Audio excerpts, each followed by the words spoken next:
IPL mega auction হয়ে গিয়েছে এবং প্রত্যেকটা টিম তারা তাদের মতন করে করে টিম কিন্তু গুছিয়ে নিয়েছে।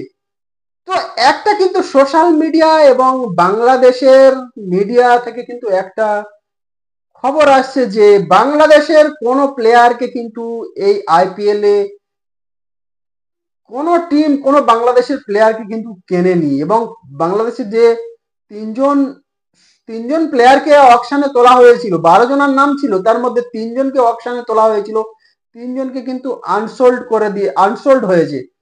তো যার ফলে বাংলাদেশের মিডিয়া এবং ক্রিকেট ফ্যান ভক্তদের মধ্যে কিন্তু একটা হতাশা তৈরি হয়েছে যে তারা আশা করেছিল যে অন্তত দুজন বা তিনজন বাংলাদেশ থেকে আইপিএল এর কোনো না কোনো দল পাবে, কিন্তু তারা হয়নি। এর পেছনে কিন্তু তিনটে কারণ আছে।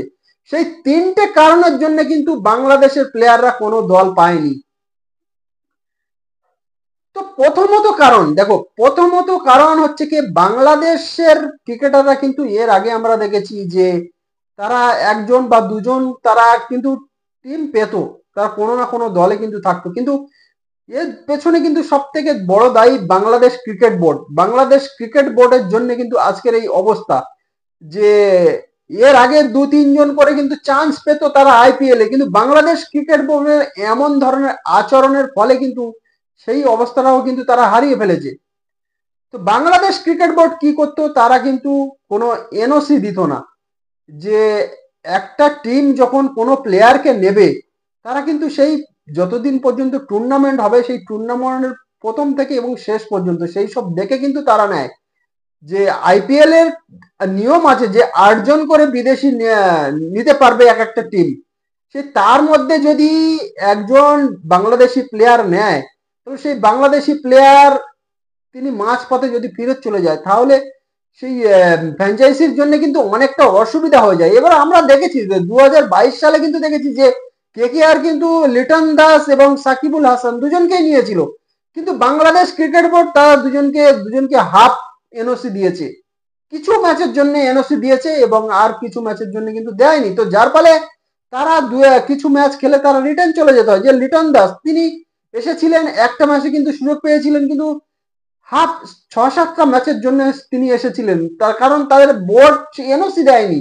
তো তিনি ফেরত চলে যাবেন এবং সাকিবুল হাসানকে কেকেআর রিকোয়েস্ট করে যে তিনি যেন আইপিএল এ না আসেন এবং তার বদলে কেকেআর অন্য কোনো প্লেয়ারকে নেবে। তো সাকিবুল হাসান কিন্তু তাতে রাজি হয়েছিলেন, কেকেআর কিন্তু তার বদলে অন্য অন্য প্লেয়ারকে নিয়েছিল। তো জেসন রয়কে নিয়েছিল কেকেআর, এটা আমরা সবাই জানি। তো যার ফলে সেই বছর কিন্তু কেকেআর অনেকটা সমস্যায় পড়ে গেছিল যে 8 জন বিদেশির মধ্যে দুজন বিদেশি প্লেয়ার যদি এইরকম হাফ টুর্নামেন্ট পর্যন্ত থাকে, তারপরে তারা যদি চলে যায়, তাহলে ফ্র্যাঞ্চাইজিরা কিন্তু অনেকটা বিপদে পড়ে যাবে। সেইটা হয়েছিল। তারপরে বাংলাদেশ বোর্ডের কাছে কিন্তু অনেক রিকোয়েস্ট করা হয়েছিল, অনেকগুলো অপশন দেওয়া হয়েছিল যে এইটা করতে, যে লিটন দাসকে ছেড়ে দে, তারপরে আমরা সাকিবুল হাসানকে নিতে চাই, কিন্তু তারা কোনো মতেই কিছুতেই কিন্তু রাজি হয়নি বাংলাদেশ ক্রিকেট বোর্ড। তো যার ফলে 2022 সালে কিন্তু কেকেআর অনেকটা বিপদে পড়েছিল। তারপর থেকে কেকেআর ঠিক করে নিয়েছে বাংলাদেশের কোনো প্লেয়ারকে আর তারা নেবে না। তো বাংলাদেশের কোনো প্লেয়ারকে তারা আর কিন্তু নেয়নি। তো গত বছর যদি দেখি, গত বছর মুস্তাফিজুর রহমান তিনি চেন্নাই সুপার কিংসে ছিলেন এবং তিনি কিন্তু দুর্দান্ত পারফরমেন্স করছিলেন। চেন্নাই সুপার কিংসের মুস্তাফিজুর রহমান এবং পাথি রানা দুজনের জুড়ি কিন্তু জবরদস্তি হয়েছিল, খুব সুন্দর জুড়ি হয়েছিল এবং টিম কিন্তু জিতছিল। চেন্নাইয়ের টিমের কিন্তু পারফরমেন্স দুর্দান্ত হচ্ছিল এবং টিম জিতছিল, কিন্তু মাঝপথে বাংলাদেশ ক্রিকেট বোর্ড তারা মুস্তাফিজুর রহমানকে ফেরত নিয়ে যায়। তো তাদের ডায়লগ কি ছিল যে মুস্তাফিজুর রহমানকে আইপিএল এ আর শেখার কিছু নেই, উল্টে মুস্তাফিজুর রহমান তাদেরকে শেখাবে। মানে এইরকম ধরনের ক্রিকেট নিয়ে যদি জ্ঞান তাদের থাকে, সেই সব দেশে এইরকম যদি ক্রিকেটের বোর্ডের মাথায় এইসব লোকেরা যদি বসে থাকে, তাদের ক্রিকেটীয় জ্ঞান যদি এইরকম হয়, তাহলে সেই দেশের ক্রিকেটের কিন্তু কোনোদিনও উন্নতি হবে না, এটা কিন্তু শিওর। যেখানে মহেন্দ্র সিং ধোনির মতন একজন লেজেন্ড যে টিমে আছে, সেই টিমের বাংলাদেশ ক্রিকেট বোর্ডের একজন কর্তা বলছে যে মুস্তাফিজুর রহমানের ওখানে শেখার কিছু নেই, তিনি উল্টে আরো তার কাছ থেকে আইপিএল এর আরো তারা শিখবে। মানে ধোনির কাছ থেকে শেখার কিছু নেই, মুস্তাফিজুর রহমান ধোনিকে শেখাবে। মানে কি, এটা কি ধরনের এটা মানে হাস্যকর বিষয় তৈরি করে দিয়েছিল কিন্তু বাংলাদেশ ক্রিকেট বোর্ডের কর্তারা, এবং তারা মুস্তাফিজুর রহমানকে তারা ফেরত নেয়, যার ফলে চেন্নাই সুপার কিংস কিন্তু অনেকটা বিপদে পড়ে যায়। তাদের একটা যে উইনিং কম্বিনেশন তৈরি হয়েছিল, সেই কম্বিনেশনটা কিন্তু পুরোপুরি ভেঙে যায় এবং মুস্তাফিজুর রহমান তিনি চলে যায়। তার বদলে ফেরে আর একজন বিদেশি প্লেয়ার কিন্তু তারা নিতে পারেনি। তো সে বছর কিন্তু তারা বিপদে পড়ে, এবং এর আগেও আমরা দেখেছি 2022 সালে তাসকিন আহমেদ কে কিন্তু লখনৌ সুপার জয়েন্ট কিন্তু একটা অফার দিয়েছিল যে তাকে যোগ দেয়, কিন্তু বাংলাদেশ ক্রিকেট বোর্ড কোনো মতেই কিন্তু রাজি হয়নি, তাদেরকে এনওসি দেয়নি। তো প্রত্যেক বছর যদি বাংলাদেশের ক্রিকেট বোর্ড থেকে এইরকম বাধা সৃষ্টি করে যে এনওসি তারা দেবে না, তো তাহলে কেন নেবে? যে কোন টিমটা চাবে? আইপিএলটা কিন্তু একটা জাস্ট খেলা নয়, এর পেছনে কিন্তু অনেক টাকার খেলা আছে। তো বিজনেস মডেল একটা হয়ে গিয়েছে। তো তারা কিন্তু দেখবে যে তাদের লাভ কোথায় আছে, যে আমরা যে প্লেয়ারকে নেব সেই প্লেয়ার যেন পুরো সিজন খেলে যায়, তিনি মাঝপথে যেন চলে নেওয়া যায়, সেই ফ্র্যাঞ্চাইজি গুলো কিন্তু এইটাই দেখবে। তো বাংলাদেশ ক্রিকেট বোর্ড থেকে কিন্তু প্রত্যেক বছর এইরকম ধরনের একটা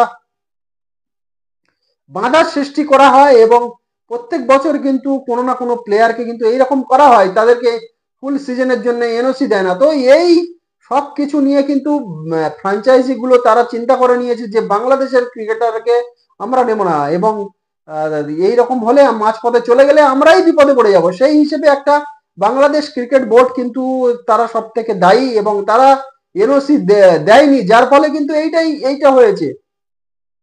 আর দ্বিতীয়ত কারণ যদি আমি দেখি, যে দ্বিতীয়ত কারণ হচ্ছে কি বাংলাদেশ প্লেয়ারদের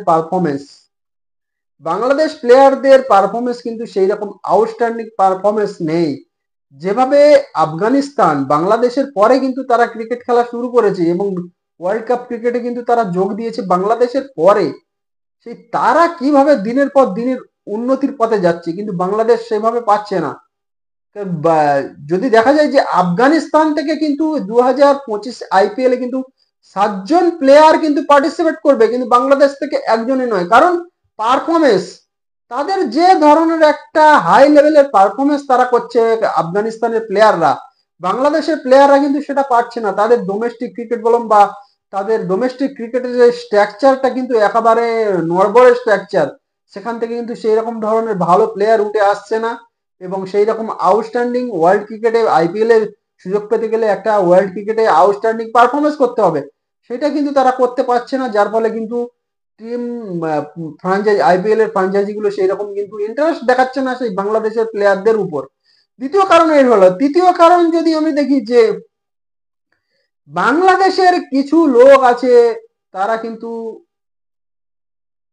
কিছুদিন ধরে কিন্তু তারা ভারত বিরোধী মন্তব্য এবং বয়কট ভারত ক্যাম্পেইন চালাচ্ছে, এবং যে আমরা দেখেছি যে 2023 ওডিআই ওয়ার্ল্ড কাপে অস্ট্রেলিয়ার কাছে ভারত যখন হেরে যায়, তখন বাংলাদেশের সেই কিছু শ্রেণীর মানুষ তারা কি না কি একদম মানে উদ্যম নাচছে, এবং বলছে যে কলা গাছের সঙ্গে যদি ভারত খেলে কলা গাছ, তো সেই কলা গাছকেই কিন্তু আমরা সাপোর্ট করব, কিন্তু ভারতকে সাপোর্ট করব না।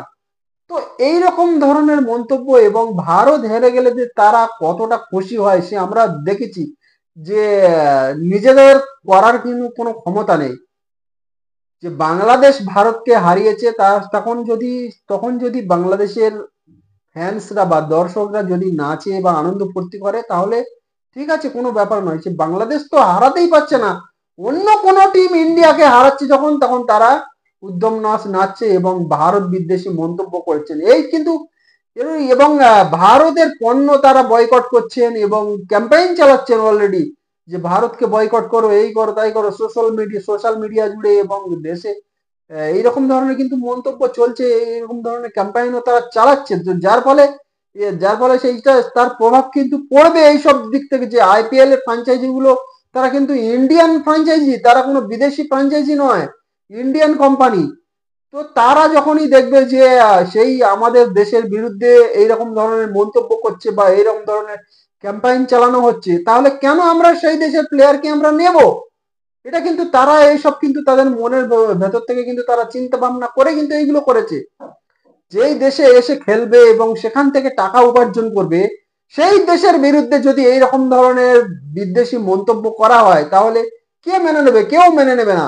সে ফ্রাঞ্চাইজি গুলোও কিন্তু তারা ইন্ডিয়ান ফ্রাঞ্চাইজি, তারা কোনো বিদেশি ফ্রাঞ্চাইজি নয়, ইন্ডিয়ান কোম্পানি সব।